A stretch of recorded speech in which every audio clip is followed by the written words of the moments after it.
When life happens, plans need to change. Shaping Change, hosted by certified financial planner Ross Marino, is dedicated to helping financial advisors better serve their clients when life takes those unexpected turns.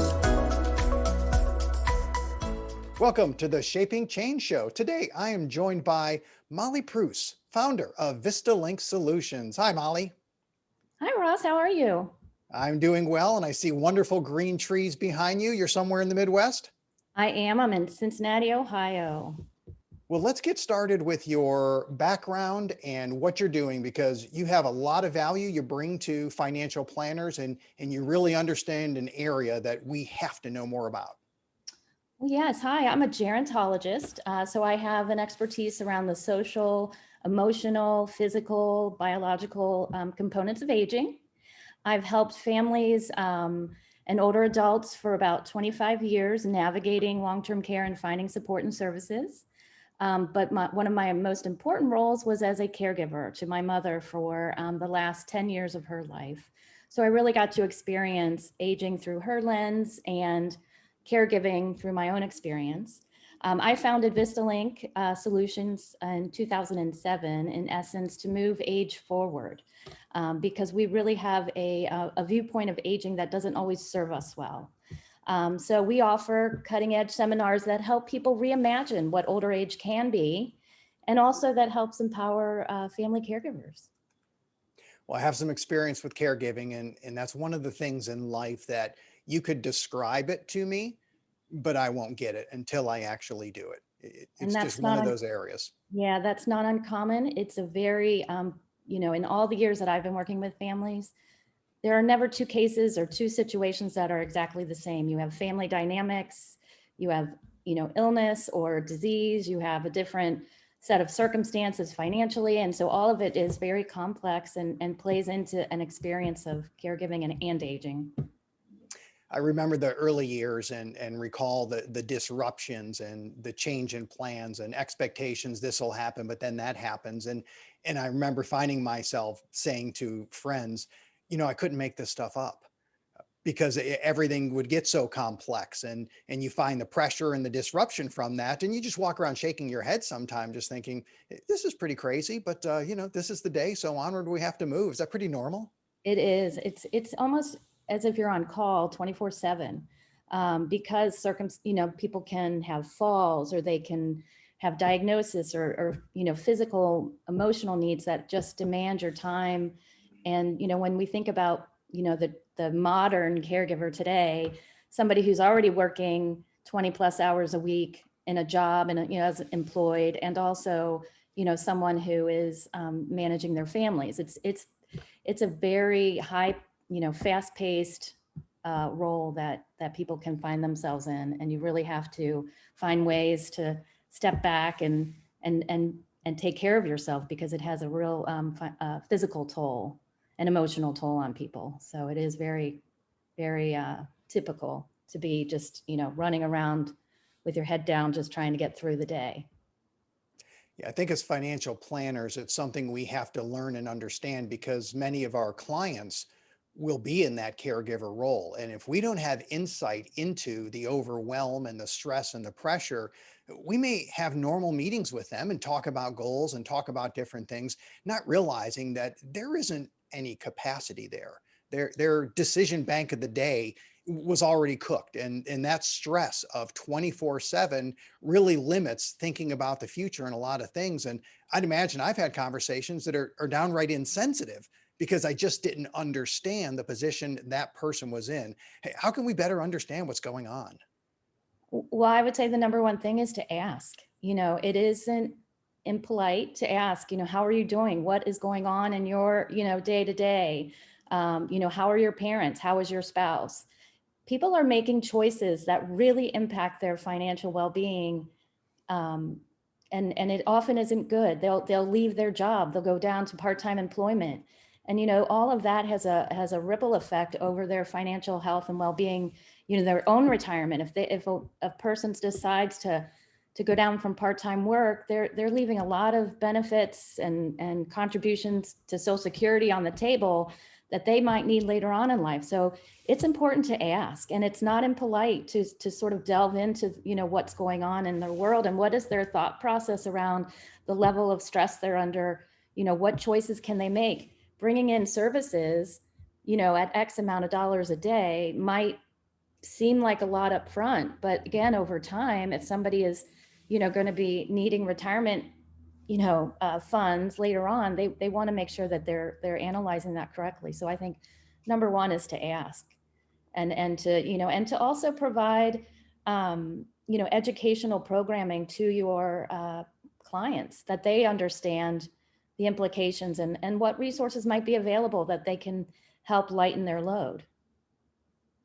Yeah, that's certainly a concern. I know a lot of our clients, if you're a typical financial planner, you tend to meet them at whatever age you are. So a 40-year-old financial planner may have a lot of 40 and maybe 50-year-old clients, maybe 5, 10 years older. So as you mature in this business, you find out that all of a sudden, it seems like the majority of your clients are taking care of a parent, or a parent passed away, and they're thrust into a level where they have to make, I don't want to say sacrifices, because it sounds negative. I would just say concessions. You have these trade-offs of, okay, I have to do this, but I have to bypass that and not do that anymore. And that can change on the dime. And that's just got to be a lot of stress for everybody. It is a lot of stress. And I really appreciate your point, Ross, that, there is a lot of joy. There's a lot of reward. There's a lot of, there's an upside to caregiving. One of my favorite quotes of all time is, "To age is to live, to care is to be human." I mean, it is part of our human journey to care for one another. We're not islands, amongst ourselves, and we really do have to find ways to reframe it, to see the joy and the culmination of of love and commitment to each other. At the same time, we have to be practical, and we have to find ways to do it well. And I think we have some big questions as a society and as a country to look at how can we better support family caregivers. This past year, because of the pandemic, 2.5 million women in particular have left the workforce due to their caregiving responsibilities.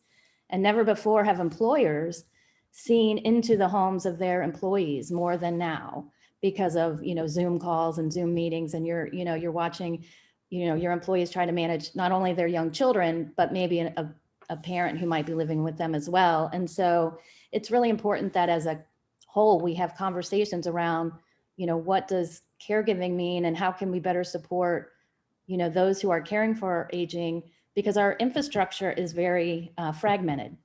Finding support and services is not easy. You need to be an expert in almost every facet of life in order to properly guide your loved one and get them the support that they need. So I think it's important that we really look at how are we viewing caregiving. There's over 48 million of us, so, and that's really, I think, on the low side. I think there's a lot of people that don't report as a caregiver because they're a son, they're a daughter, they're a niece, they're a nephew, they're a neighbor. But if you have an elder on your radar, even if it's cutting their grass once a week, or, taking them to the doctor periodically, you're still a caregiver, and it just varies at the level. So you talk about the paradigm of health and wealth, and how we try to balance the two, and how that changes over time. Can you talk a little bit about that? Sure. So the health wealth paradigm really is, when we look at how we accumulate our wealth, it's usually in our younger years, and maybe, some might say our healthier years. And so we spend all this time, accumulating our wealth. And then as we get older and we retire, we spend a lot of our time in later life protecting that wealth from the adverse effects of, or the, adverse health. So as we age, we're looking to spend money on certain things, but we're also looking to save money. And I recently posed the question of, is a personal trainer an expense, or is it an investment? And I'm trying to wrap my head around, how do we look at how I spend money on myself, where it's going to improve my health and quality of life?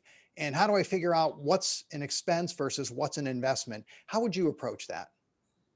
Well, I think you have to look at, I'm a big looker. I like to look at trends. And unfortunately, we have a trend in this country of chronic disease. People are living, I think it's 80% of people are living over 65 are living with at least one chronic disease, and 70% have two. And, while you might be able to manage your heart disease or your diabetes over time, that really does wear on all the other systems in your body. So I think it's looking, if we could take 10 steps back before 65 and say, what kind of things can we put in place for ourselves that would help, ward off, the chronic disease paradigm. I think that would be more of an investment than, an expense. Because I think overall, if you have a better, if you have better health going into your later years, you actually have a better chance of having a better experience of aging. Well, if you're going to say the question, what could I do before age 65? I guess I got to make that my next question. So what can I do before age 65? Oh my goodness. Well, that is a loaded question, because there's so much you can do. There's schools of thought that there's certain social determinants that help you to age or to live better. And those social determinants would be, housing, transportation, food, the things that you need to really live and exist in our world. And those social factors really can have an impact on your health. If you're in good shape in those areas, and that has a good impact on your health. The personal determinants, which are more the softer skills, they might say, which is sort of your passion and your purpose, those help to sort of bolster what we call resilience. And that's where you have the adaptability to handle the adversities in life.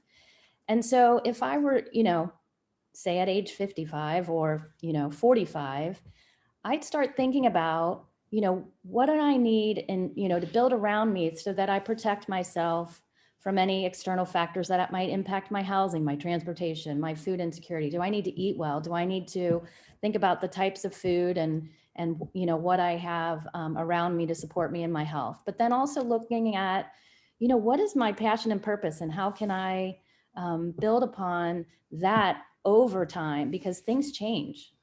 Our health, our well-being, it is changing, and we go through peaks and valleys sometimes. So it's really about how do we, ride that in an intentional way. So that's, my thoughts. So you listed the social determinants. How do you align that with financial needs? Is there a way to connect those and prioritize? So if you think about, somebody who might be looking at their,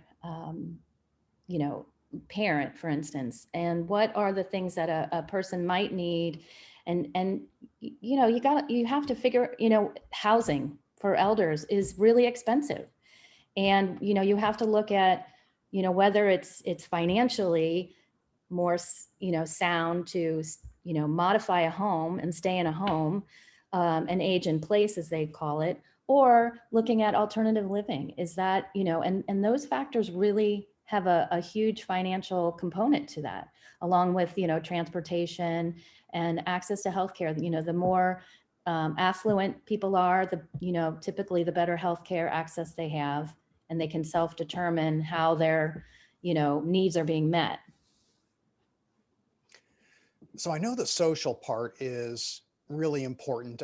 I have experiences with clients who are widowed, and you see the challenges and they'll share the challenges. It's such a change. And I think initially I didn't understand how significant that would be when, if you're in a group of 4 married couples and all of a sudden you're a widow, I would think, well, aren't those still your friends? Until you hear the stories. And yes, they are your friends, but you just don't seem to be involved as much as you used to be. And it seems like you have to be way more intentional as you age to fill these needs, and it just becomes more challenging. That is such an astute observation. It is hard. We identify ourselves in terms of what we're able to do. And so we often don't know how to, or it's more difficult to recognize when we need to readjust our thinking and stay positive. the personal determinants, that there's a whole body of research around these, and they're pretty much, three buckets: purpose, possibility, or I call it optimism, and people. And really aligning, yourself and thinking that, how can I maintain a sense of purpose even when things around me are changing?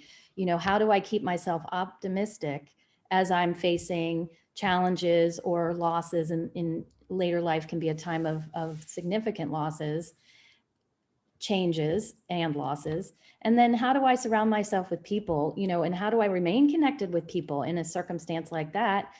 Someone who becomes very isolated, the health effects of isolation, it triggers depression. And there's even been links to depression and Alzheimer's. So, it's pretty serious. And so it's important, people often think, oh, just get over it, oh, it'll pass. Well, it really takes an intentional a mindset sometimes to get through some of the challenges. I remember someone telling me who was a widow that they had gone to a place where they normally ate. And now that they're a widow, they would sometimes go there and just eat by themselves. And the married couples on the way in would come over and say hi and say, how are you doing? And then they would go and sit down. And I remember the person saying, but of course, they never invite me to come and sit with them and have dinner. And yeah, I feel that in my stomach. And I remember thinking, Oh. why? I don't, it was bizarre to me. If this was a friend of yours and you were in the circles, what's the big deal? Why wouldn't you just invite them? But this, I guess, is kind of common. It is common. I'm hoping that over time it gets less common, because we really do need to realize that we're all in this together. And, our country, I often say this, our country was founded on this sense of independence. Independence, it runs deep, deep, deep in our psyche. And we're not sure what to do with the concept of interdependence. It's often you either are independent or you're dependent, and neither one is fulfilling enough, I don't believe. So I think if we could sort of shift our focus to the fact that, again, it goes back to that quote, there's an interdependence in our lives, and we need to recognize that by allowing someone to be vulnerable and to be dependent gives us an opportunity to help them. And that's a beautiful thing. And so we just, I think, have to maybe take a step back and recognize that we're all going through something, and we're all only a minute or an hour or a day or a month or whenever away from experiencing something. So we really need to be more empathetic and more attuned to each other. That may have been the best nugget I've ever heard from you, which is we're independent or we're dependent. And independence is great, and dependent, who wants to be dependent? How un-American is that? Right? I can take care of myself. It's horrible. We have a whole celebration every year around independence with fireworks and celebrations. And I understand why we do that, but really when you take a step back and see how much that impacts the way we are with one another, the way we are with ourselves, allowing ourselves to be dependent, allowing ourselves to be dependent. We have, I'm sure you've had plenty of clients. I've had plenty of clients who want to go down with the ship. They do not want to be dependent for 1 second. But that's not reality. We will need help at some point in our lives for something. So, well, one of our most common goals that we hear from clients is, I don't want to be a burden to my kids, which I think is the same way of saying, I don't want to be dependent on my kids. It's just not something we want to do, but we're going to be dependent on people and services one way or another. There's just no way around that. well, I like to think of it as this way. And when I'm talking with clients, I will say, or working through my workshops, I will say, think about it. It's not being dependent on your children. It's again, this concept of interdependence. What do you bring to the table? Sure, you might need to drive, you might need a ride to the doctor. You might actually even need to move in with your family, but you still are a being that can contribute. And what is it that you can contribute to your own family? I've had wonderful examples of, where elders will mentor the teenagers in the house, and the teenagers really responded because it's not the parent, it's the grandparent. And so that there's this wonderful give and take between the two generations. So there's ways that, yes, we will all need the help of others, but there's other ways that we can sort of be a part of the circle as well. And we're not just it's not a passive role. I just had a conversation with someone who is in their 70s and used Uber for the first time. And she was so excited. The freedom has been unleashed to her, and she saw it and just absolutely loved it, was really happy.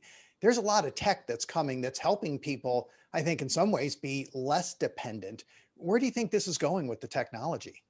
Oh boy, sky is the limit. I mean, it really is the technology age for aging. There are, obviously ride sharing. There are ways. I mean, right now there are tests being done where robots will come in and do outpatient surgery in your own living room.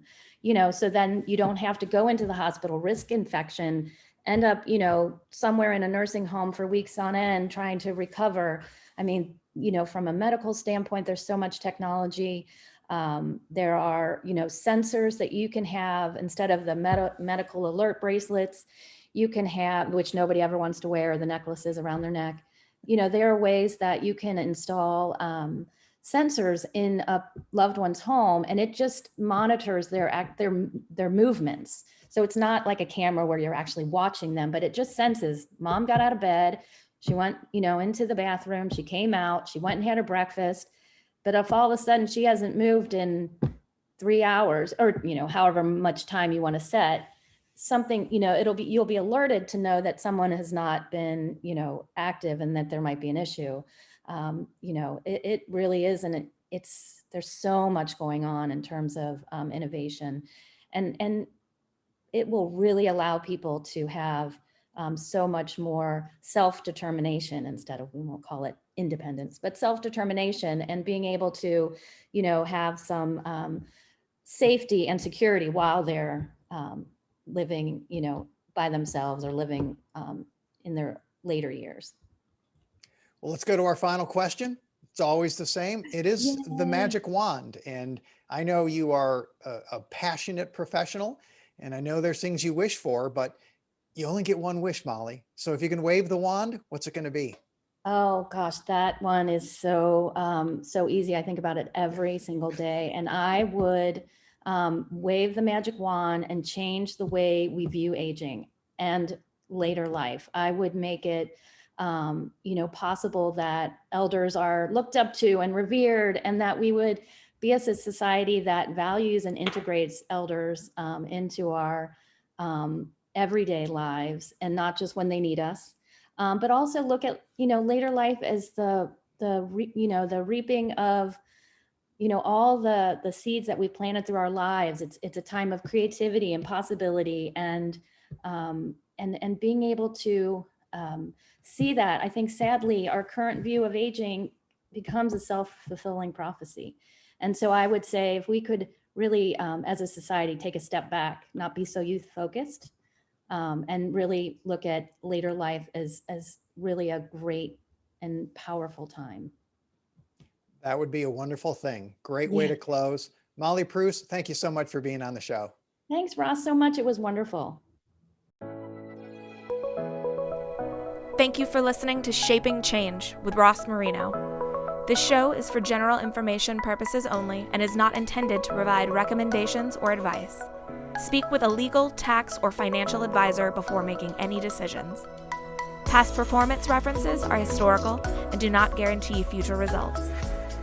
Visit rlsummit.com to learn more.